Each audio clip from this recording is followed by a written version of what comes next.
If you asked me to describe a perfect MMORPG, it would likely contain many features from Final Fantasy XI, but I'd be lying if I said it was a flawless game, and in this video I'll be going through my top 5 most hated aspects of this beloved MMO. So hey guys, it's Hunt4Games, bringing you, as always, a healthy mix of videos on new releases and MMOs, and nostalgia trips for the classics that made us fall in love with games in the first place. And after playing Final Fantasy XI for 15 years, releasing over 100 videos on it for Hunt4Games, I think it's about time we take a moment to complain about some of the rage-inducing choices that tainted such a beautiful experience.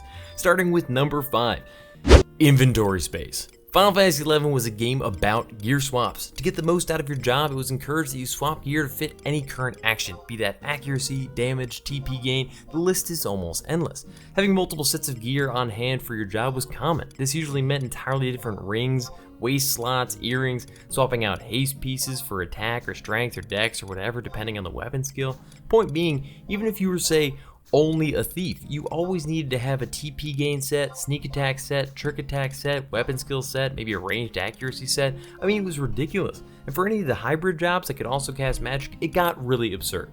All of that's in your current inventory, which is at one point capped at 50, 60, and then eventually 70 slots before some of the Gobby Bag quests were released. I mean, now imagine you've got 2 jobs like that, Thief and Red Mage.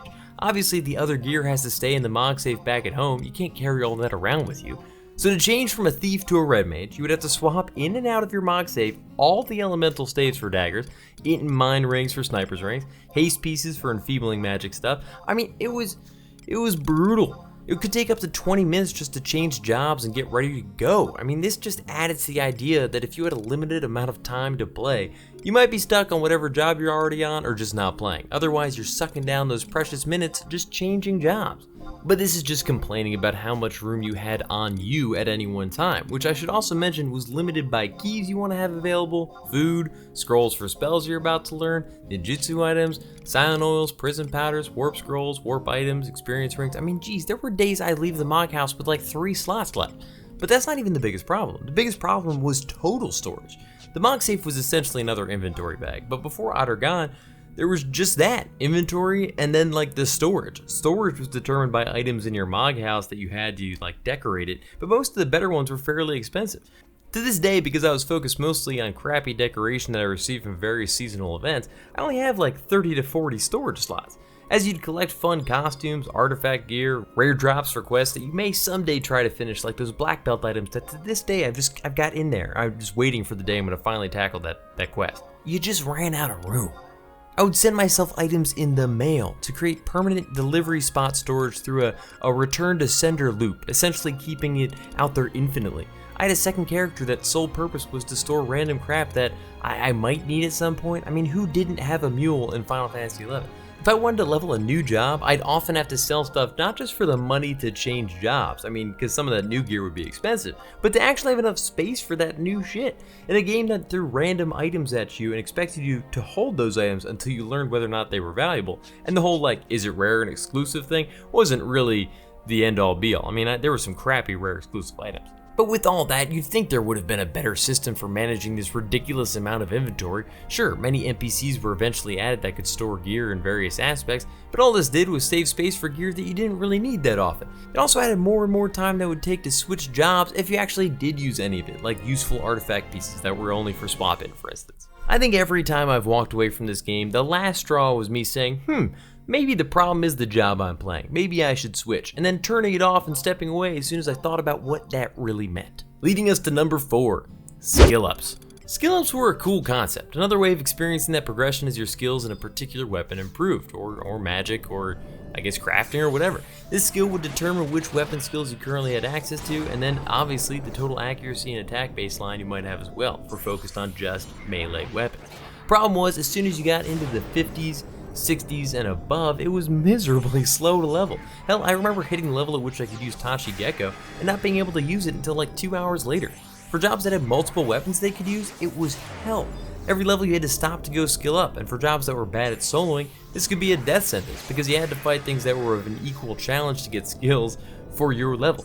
While it was fun to be able to say, oh, I'm a thief that has ranged level and I can use acid bowls, it tended to get in the way of actually playing the game.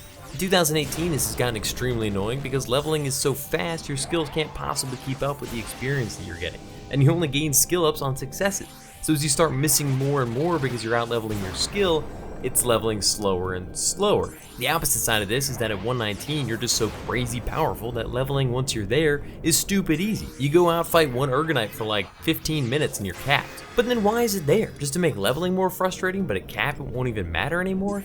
Magic could be better because you could just keep casting, but then obviously MP and casting time could also be problems trying to level it. You had to, keep pressing the damn macro. How many times did you used to see red mages, summoners, whatever, just kind of casting magic outside of town, bards just over and over again, casting.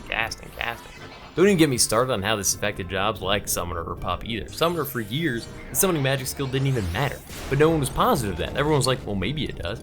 Pup, you might spend your whole leveling experience as the ranger puppet, only to realize that you can't do a damn thing with the magic puppet. Look, I get what they were trying to do, and some levels I did used to enjoy things like skill up parties and the idea that, you know what, I'm gonna be that guy that has that skill level, but overall I think it more just pissed me off. But at its core, this was still an RPG element and it fit with Final Fantasy XI was trying to do. In my opinion, this next one was just outright terrible. Number 3, questing. Questing is the core of any RPG experience, and Final Fantasy games are no different. Some of the quests in Final Fantasy XI specifically, core storylines and side quests alike, have some of the coolest characters and adventures out of any RPG I've ever played, MMO or not. So why was it so frustrating? Because you never knew what the hell you were supposed to do! Day 1 of my Final Fantasy XI experience, I was looking at online guides to explain my next step. The wording in the quest dialogue would be something like, if it weren't for bats, I would have made this pie on time. I wish we had a way to cut down on the bat population. That apparently meant that you had to travel 7 zones over, trudge deep down into the depths of LDM Necropolis, which you'd never been to, click on a question mark spot to pop a bat at him, and then capture it in a bottle like a frickin' Pokemon. Okay, that last part was a bit of an exaggeration, but my point is that there was very little of any direction given in the actual quest to indicate your next step. And while I love that there weren't any signposts explaining exactly where to go or what you were supposed to do, this is a little ridiculous. So let's walk through the whole thing. First of all, there's no indication at all that someone has a quest available for you. While I think the classic exclamation point hanging above someone's head is a bit immersion lacking, in 11 there were many changing factors that can influence whether or not someone will give you a quest. Level, fame, storylines, other quests, job, randomly clicked point of interest somewhere in the world. If you didn't have a guide to point you in the right direction, you could talk to an NPC every day for 10 years hearing the same response, and then randomly activate a quest that started at 11th year and have no idea why. So now you've got the quest, but you probably don't know what you're supposed to do. Between the amazing writing, and I mean that blended dialect and unique speech patterns into a character's dialogue, which is great for immersion, but not so great for specifics telling you where to go, and then quests sending you literally across vana'diel and beyond, it was tough to know what you were supposed to be doing. Now say you step away for a week and come back. Where were you? What were you doing? There was no quest log of any kind, just the quest in progress or quest complete list, but nothing to indicate where in that quest you were. If it involves talking to a bunch of people in a certain order, there's no way to know which person you last talked to without trial and error.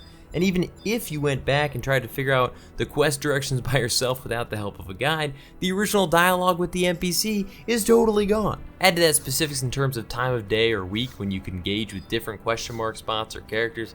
Hell, I still struggle to follow and complete quests with the guides explaining step by step where I need to go, who I need to talk to, what I'm supposed to fight. It's just a difficult process. And what makes this worse is what I started with. The quests are good, the characters and storylines are amazing, so it's a shame they're broken up by all this frustrating stuff that takes me totally out of the game and into a web browser to figure it out. Some would argue this helped make it a more social experience because people were constantly asking for help and direction, and I see your point. But ultimately, I think there are better ways of doing this while also keeping players inside and invested in the game world instead of asking one person to look it up and explain it to the rest of the group. But enough with overall game design, it's time to get down to specifics with number 2, refresh. Everyone remembers the first time they got a ballot, or more significantly, actual refresh. By the late 40s, resting alone is starting to barely keep up with the player needs for keeping a party up and fighting. Crawler's Nest is hammering you with crawlers slowing you, cocooning, meaning lots of erases and dispels and MP just getting sucked dry. It was just a strain on MP pools, which were also getting fairly large by that point, and it was just difficult to maintain without any kind of support, which Red Mage, Bard, and eventually Corsair were now all happy to provide. Now, support jobs in general I think are really cool, and their loss from modern MMOs took much of the strategy and unique party design away, which was the intent. Without needing to balance for support classes, it's much easier to make sure all the damage dealing classes can do roughly the same amount of damage in a vacuum. Trying to make sure a support gives enough benefit to make up for a missing DD or healer is tough, but way more interesting in my opinion. Unfortunately, my biggest complaint is that Square Enix failed miserably to actually achieve that balance. There was no balance. Support was way better basically every time. While there were many ways that a Red Major Bard or Crusader improved the party over just another DD, Refresh was the big one that made them essentially invaluable. By the mid-40s it was clear, your party wasn't going to be able to keep up with constant battle flow without a way to refresh your MP, and only 3 jobs got any form of that. If there weren't any available for parties, it was essentially tough luck, better luck next time. While this really isn't any different for tanks or healers, both of those roles you could finagle some fanciness to try out different party options, like multiple jobs subbing Ninja for instance, or 2 samurais off-tanking each other with Saigon Third Eye. But with Refresh, you just couldn't. If I could change it now looking back, I would have had a lesser Refresh option be available at lower levels that only did like 1 or 2 MP a tip. It could be subbed. Then party members could adjust their subs to mix and match, say a Bard sub for Ballad 1, and then a Chief Refresh for another 1 or 2 MP, at least have a viable alternative to having a main support available. Unfortunately, this was never a thing, and support jobs quickly became an essential requirement for level. As the years went on, more tweaks were made to alleviate this, Scholar offering Sublimation as a sub, Summoner getting Refresh Favor with Diablos, but even then they were only really viable at 75. It doesn't really solve the leveling issue. This is always a huge frustration to me personally, but I'd love to hear your thoughts on whether or not the almost necessity of this role was one of the things that made Final Fantasy XI unique and awesome. Leading us to my final and great frustration. All of the above could be argued to have introduced a level of frustrating charm to the game that, while irritating, helped make it what it was. But this last one, no one liked this. PlayOnline. PlayOnline was and is the absolute worst. As far as launchers go, it might be more of a resource hog than Final Fantasy XI itself. It actually slows down my modern computer just being open. It also opens with blaring music that still to this day destroys my eardrums. There might be a configuration. It is an entirely different set of login credentials than the modern Square Enix system, and has to be used to log into 11 no matter what system you're trying to do it from. This means that every time you went to get into the game, you've got to go through this frustrating process of clicking through the login, typing in your credentials, waiting for the main page to load, clicking into Final Fantasy XI, waiting for that page to load, clicking play, clicking I accept the risk that I will forget my life, friends, and children before finally loading into the game itself. This is it's an unacceptable experience. It's the worst that we're still dealing with. What's worse is that we're stuck in it a lot too. During all the 36-hour updates, checking your PlayOnline mail, which I'm sure some of you still use, and trying to get at your screenshots, which were hidden locked away and only accessible by PlayOnline location. PlayOnline is a gate for fun. It's a preventative stopping point that restricts many from even getting to the game, and it's just awful. I don't even want to think of how many thousands of dollars I spent over the years to retain access to Juroy and vana'diel in general, all locked away behind the brilliantly terrible PlayOnline experience. But guys, that's enough ranting for today. That's it for my top 5 worst aspects of Final Fantasy XI. But it certainly isn't the end-all be-all list of annoying things in the game. Let me know your thoughts on things that I didn't include, and whether or not you thought some of these things didn't belong here. If you haven't already, check out some of the other, more positive videos in my Final Fantasy XI playlist, and keep on the lookout for more coming up soon. I'll see you guys all in the next one. Peace. As always, guys, thanks for watching. If you haven't already, you should totally think about subscribing. I've got videos coming out twice a week, and if you like this one, there's at least a chance you like some of the others that are very similar to this, so live dangerously. Let me know what you guys thought about the video in the comments and other videos you'd like to see. And finally, follow me on Twitter, Instagram, and Huntin for Games to keep up with all the latest stuff. See ya.